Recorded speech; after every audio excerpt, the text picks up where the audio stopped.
Hey everyone, and welcome to Yoga with Adriene. I am Adriene, and I'm super excited because today we have a sequence for the complete beginner. So if you're new to yoga or you've been curious about yoga practice and all its wonderful, beautiful benefits, this is a great sequence for you. You don't need any blocks, you don't need any blankets. All you need is your body and an open mind. If you have a mat, that's great, but otherwise, open mind, open heart.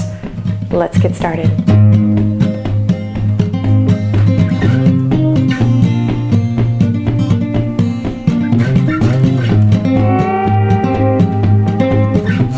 Okay, my friends and my new friends, we're going to begin in a cross-legged position. We call this Sukhasana, or the easy pose, the pose of ease.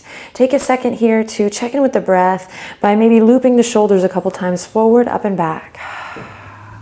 Inhale, looping forward. Exhale, grounding down and back. Just finding a little organic movement here. And then maybe checking in with the neck by just maybe moving one ear over one shoulder. And then we'll go forward, chin to chest. Shaking the head, yes. And now no. Okay, coming back to center, we'll bring the head over the heart over the pelvis. So take a second to maybe close your eyes or soften the gaze so you can just go inward a little bit here as we find alignment, head over heart over pelvis. We lift the sternum, lift the chest, and then again, ground down through the elbows here on the exhale. Find a nice space between the ears and the shoulders. And we just kind of come into the moment with a little integrity, whatever that means to you. For me, it means body awareness, mind awareness, noticing where my thoughts are and coming back to that body awareness. And then see if you can begin to deepen your breath here. Nice long inhale in and a nice long juicy exhale out. Keep that going. Nice long inhalation and a nice long extended exhale out. Draw your palms together at the heart.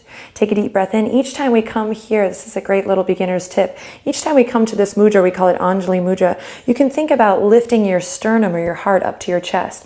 So often when we get a little bit tired, and we will in our practice, we can have this little reminder to loop the shoulders and lift the sternum to the thumbs each time we come to this hands at the heart or this prayer position, Anjali Mudra.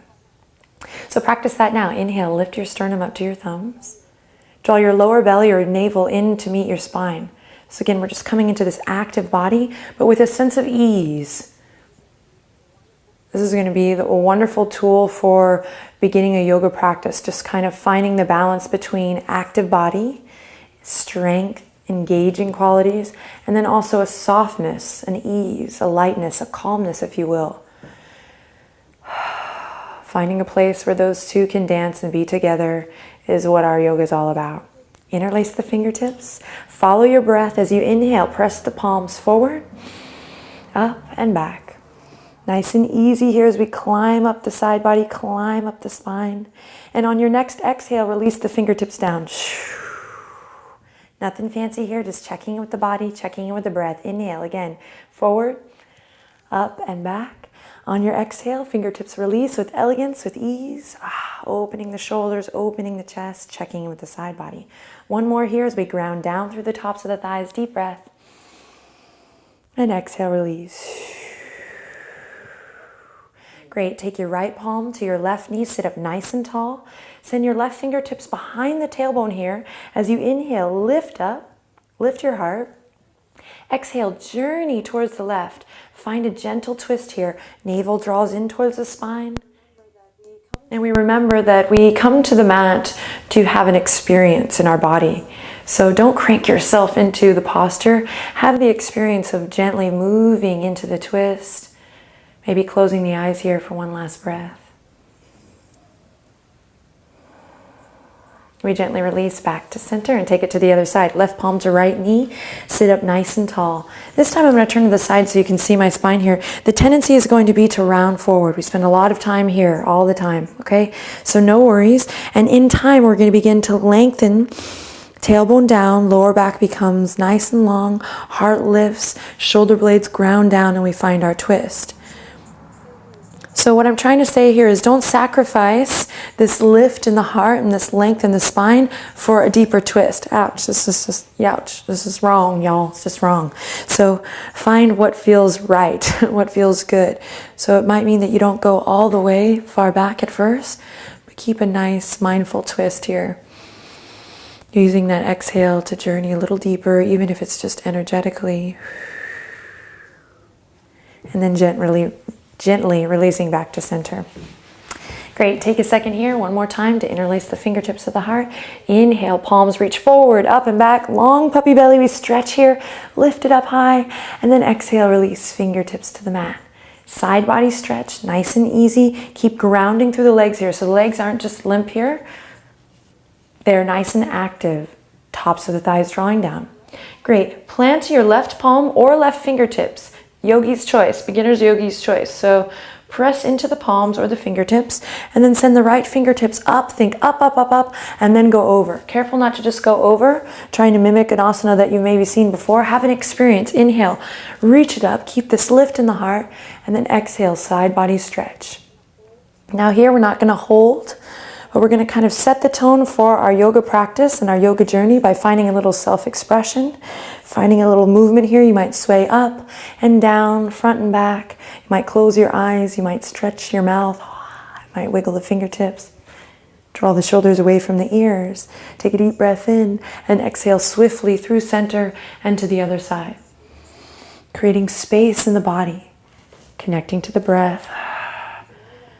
Remember, there's no right or wrong here. It's great. It just kind of takes the edge off. We're going to learn some basics. We're going to focus on alignment, but really it's about that self-expression. So find a moment or two here to find a little movement. And then swiftly we come back to center and we're going to take the palms and dive forward onto all fours. Okay, so I'm going to align wrists underneath the shoulders and knees directly underneath the hip points. I'm pressing into the tops of my feet here. Toes are pointing straight back. And my palms are spread super wide, my friends, super duper wide. Spreading the palms like starfish. Now, the most important thing I can teach you at this moment is to connect with this upward current of energy, whatever this means to you. And that means not collapsing into the bones here, but pressing up and out of the earth. Okay? So that means connecting to every part of the foundation, all parts of the body that's pressing into the mat. And then remembering to find that integrity, head in the heart, heart over the pelvis, but maybe creating a nice tabletop position here. And so we're not sitting up straight anymore. We've moved our center of gravity, but I can still work with that alignment, head, heart, and pelvis in line. Notice how I'm drawing my shoulders away from the ears. And I'm remembering that my head, this neck, is an extension of the spine. So I'm not hanging out here. I'm not crunching here. But I'm going ahead and taking the gaze down for now and finding a nice, long, beautiful neck. Great, you might feel a little bit of pressure in the arms and the wrist here. Keep pressing up and out of the palms so that we can begin to build strength rather than collapse into the bones. Okay, from here, one more breath. I'm going to exhale. On your next inhale, loop the shoulders, drop the belly, tailbone tilts up towards the sky as I look forward. Little cat-cow here, long neck. Take your time, no rush. On the exhale, I start at my tailbone. I travel up the spine, walking up the spine until the crown of the head is the last thing to release. Take a breath, cycle here, in and out, letting the weight of the head go, navel's drawing up towards the spine. I'm pressing into the tops of the feet here. I'm pressing up and out of the palms. Deep breath in, inhale, looping the shoulders. Heart radiates forward. Then on the exhale, tucking the tail, drawing the navel up, closing the eyes to really have an experience here. We call this spinal flex or cat-cow. And one more, inhale. Pressing into all 10 knuckles, exhale. Curling the tailbone in, starting there, traveling up the spine, chin to chest, crown of the head releases. And then we inhale back to tabletop position. Curl your toes, walk your fingertips back, a little yoga for the feet, a little beginner's feet moment here. So for some, this is no biggie. no biggie. For others, your dogs are barking at you right now, so you might just stay here. Others might walk the palms all the way up. Find that lift in the heart, deep breath in, press into your pinky toes. This is a great opportunity to roll the wrists out. Stay connecting to that breath. Don't worry about how to breathe here. Just continue to play with the breath. Deepen the breath. Then we'll come back to all fours. Come onto the tops of the feet again. Inhale, extend the right toes out long. Go ahead and bring the right toes to the earth. And we're just going to take a couple seconds here to breathe into the back of that right leg. Breathe into the calf. Notice I'm not collapsing into my shoulders here, but I'm maintaining that lift so that slowly I can begin to build that strength in the arms and just that energetic body, that lift. We call it Hasta Bandha, the hand-to-earth connection, this upward current of energy. Great. Notice how I'm rocking a little bit back and forth here, just finding that sit bone to heel connection. I'm working at drawing my navel up towards my spine, kind of knitting the lower rib cage in and keeping the neck nice and long. Then release back to tabletop position and take it to the other side. Curling the left toes under now, stretching out the back of that leg, the calf, while still maintaining a nice line from the crown of the head to the tip of the tail. Breathe. And then we'll bring it back to tabletop position. Great. Curl the toes under, walk your palms out. And then slowly, we're going to walk the knees back here. Elbows are going to drop in line with the shoulders and in line with the wrists. Then my pelvis is going to tilt up as my forehead maybe comes to the mat here and heart melts down towards the knees. Now, if your shoulders are having a wake-up call right now, maybe you pulse in and out of it a couple times. We call this Anahata Asana or heart-to-earth pose. This is like a puppy posture here, like a half downward dog. Take a couple breaths here, sway a little from side to side. My shoulders are actually pretty tight, a little sore from practice yesterday, so I'm finding a little bit of movement. I'm never sitting in any sharp pain ever, but using my breath as a tool to move beyond the pain and find some movement. Again, notice how the elbows, they're going to want to come out here. See if you can keep them in line with the wrist and the shoulders. One more breath here, heart to earth, pelvis tilting up towards the sky. And then I'll begin to curl the toes. Inflate at the heart. Inhale, lift the heart. Press into the palms. And then slowly, one leg at a time, nice and slow, I'm going to lift the sit bones up. Dropping the left heel, then the right, and come into our first downward dog together. Now, palms pressing like starfish into the earth. Keeping that upward energy, that upward current up through the palms, through the arms, so I'm not collapsing my weight here. I'm finding this nice length in the spine. And notice how I have really yet to straighten both my legs yet. So don't worry about what you think downward dog is supposed to look like. But my beginner's tip, and this is great for all yogis, we kind of always try to inspire each other in the yoga world to come back to the beginner's mind. And I think downward dog is a great place to kind of check in with that beginner's mind by first maybe finding a little movement, pedaling the feet, drawing the shoulder blades in and together. Take a deep breath in and then exhale, come back to the knees and walking the fingertips back up for a little rest.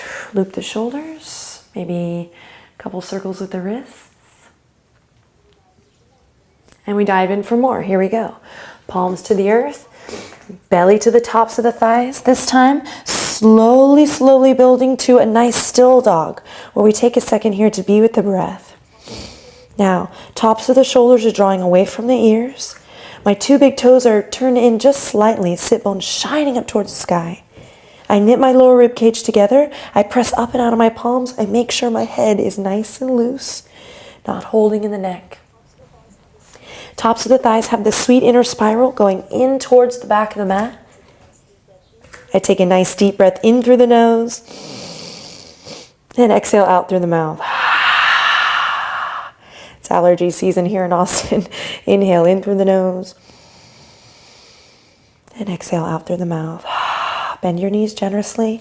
Go for a little walk slowly up towards the front edge of your mat. Come onto the fingertips when you need to, and together we'll land in a forward fold. Feet hip width apart, knees bent as generously as you need, and we let it all hang. Breathe. Breathing into the lower back, Uttanasana here. We might grab the elbows and rock a little side to side. Then releasing the arms, bringing them to the waistline here, perhaps using the thumbs here to kind of hook behind the back as I loop the shoulders, press in all four corners of the feet, and slowly rise up. Coming into kind of a superhero pose here as I loop the shoulders, find that lift in the chest.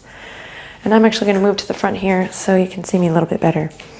So I'm coming into a mountain pose. We call this Tadasana, with the feet hip-width apart, toes are pointing forward. And really this is about connecting to the earth, feeling strong. We practice this here so that later on when we come into all these kind of other fun, crazy poses, we've practiced again that upward current of motion while also grounding down. So for now, just check in with the feet, spreading awareness through all four corners of the feet, perhaps drawing energy up through the arches of the feet. Maybe even lifting the kneecaps, toning the quads, just kind of bringing a little active energy into the body as once again we draw the palms together at the heart and lift the sternum to the thumbs. Tuck your pelvis in, everyone. And again, close your eyes, find that head over heart, heart over pelvis, this time pelvis over heels or the center of the heels. Interlace the fingertips, soften the knees, find a little buoyancy here as we inhale, reach forward, up and back. Nice tall stretch here. And then exhale, releasing the fingertips down, just like we did when we were seated. Opening the chest, inhale, soft knees, reaching forward, up and back. Tailbone lengthens down, tuck your pelvis, and exhale, opening the shoulders, fingertips might move a little bit here. Maybe checking in with the neck this time. Inhale, forward, up and back, lengthening the tailbone down. Exhale. Ooh, awesome.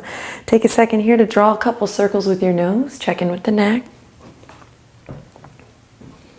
Often we think in yoga, we have to be in these crazy pretzel shapes, but really for me, each day, yoga really begins with this movement, this gesture. Drawing circles one way and then the other. Checking with my neck, grounding down through my shoulders and elbows and fingertips. Feels good. Okay, take a second, soft knees to bend the knees and then reach the fingertips up, volcano pose. I'm lifting my toes here just to press into all four corners of my feet. I'm tucking my pelvis in. The arms might get tired right away here with practice. You'll notice this gets easier. Pull the thumbs back. Find a flying V if you feel like this, like no space. Find some space.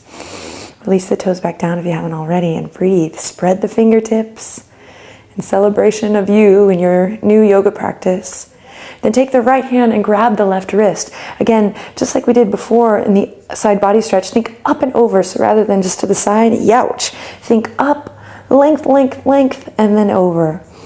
This will look a little different for everyone. Again, you can find a little self-expression here as you maybe sway a little back and forth. And then we'll come back to center. I know arms might be getting tired here. Hang with me. Grab the opposite wrist. Think up and over as you breathe into the stretch. Ground down through your feet. Remember that sit bone to heel connection. Tuck your pelvis. And then we come back to volcano pose for one breath as we inhale. Look up by drawing a line with the nose up. And then exhale back down at the heart. Palms to the sternum as we lift it up. Awesome. Bring the hands to the waistline. So we're going to take the right foot forward and the left foot back. I'm wanting to get to a place, so I'm not going to spend too much time on all the fine details because I'm wanting just to get a taste for things. So right toes are going to point forward. Left toes are going to point towards the front left corner of the mat. And I'm going to make sure that I'm on two planes rather than one tightrope, like two skis. So I have lots of space, like maybe hip point apart. Take your right thumb, pull your right hip point back, then see if you can tuck your pelvis and do this thing we've been working on where we align head over heart, heart over pelvis. Now the tendency is that the pelvis is going to want to spill back, hey-oh, but I'm going to lengthen the tailbone down, tuck my pelvis, and find integrity in the torso, kind of lighting that fire in my belly too. Great, hands on the waistline here as I loop the shoulders and breathe. Back heel is on the earth, strong. Both legs are charged by maybe squeezing the inner thighs together, finding that scissor effect, got excited there. And then finding that length in the crown. Breathe here. You can stay here, bending that front knee generously. Eventually, I'm going to want to get to a place where the bottom of that thigh is parallel to the earth, but in due time, So I can stay here, hands on the waist, or I can reach the fingertips behind the ears and reach it up. Voila! I'm in Warrior One, Virabhadrasana 1. Pull the thumbs back, remember your alignment. Draw your navel in slightly, breathe here. If you feel like, whoa, hug those inner thighs together, find stability as you breathe. Take a deep breath in, inhale. As you exhale, open up towards the left side of your mat. Warrior Two. I might walk my front toes towards the front edge of the mat. And I might find a little bit more space here, a little wider stance is what I'm trying to say, as I pull my pinkies back and find that lift in the heart. Breathe here, strong legs. And then exhale, hands to the waistline. And I'm going to turn my right toes in and my left toes out to take it to the other side. Now we're going to work in reverse order here. So a little yoga for the brain too. Coming into our Warrior Two on the left side first. Bend the knee. The tendency is you're going to be like, I'm not strong, so I'm going to hang out. I'm going to like not bend that knee so far right away. But I think you'd be surprised. Get in there, get a little juicy. Make sure your feet are stacked just where you need them so we're not on that tightrope. We're really paying attention to our foundation, working our yoga poses from the ground up. Deep breath in here. And exhale, hands to the waistline. Then I'm going to step the back foot in just a little bit so that I can bring that back heel to the earth. Strong legs, strong lower body as I move my hip points gently towards the back edge, which is now the front edge of the mat. Lengthen the tailbone down. Find that lift in the heart. We can stay here, or we can reach the fingertips behind the ears to come up. Voila, Warrior One on the opposite side. Again, don't worry about trying to create that perfect image, that perfect asana. It really is about having an experience and then growing the pose. It makes it fun too and less work. Okay, one more nice long inhale in here. Hang with me. Hug those inner thighs towards the midline. And on an exhale, float the fingertips down back to the waistline for a little stability. Hooking my thumbs behind here. Then I'm going to turn the left toes in, come back to center. And I'm going to heel toe, my feet back into center. So when you hear that in yoga class, that's what this means. Heel toe, heel toe. It's kind of silly. Okay, this time I'm going to challenge my center of gravity by coming feet flush together. So before we were hip width apart, now I'm going to stand up nice and tall in Tadasana, where I'll finish my practice today. Bringing the fingertips down, maybe closing the eyes, kind of challenging that center of gravity. Taking the experience of my practice and drawing the palms together at the heart. Inhale in and nice long exhale out, Tadasana. Okie doke, so that was just a simple sequence to get us started. The hardest thing I often discover, and I'm sure many yogis will agree, the hardest part is just showing up, just rolling out the mat, right? Just getting to the gym, getting to class,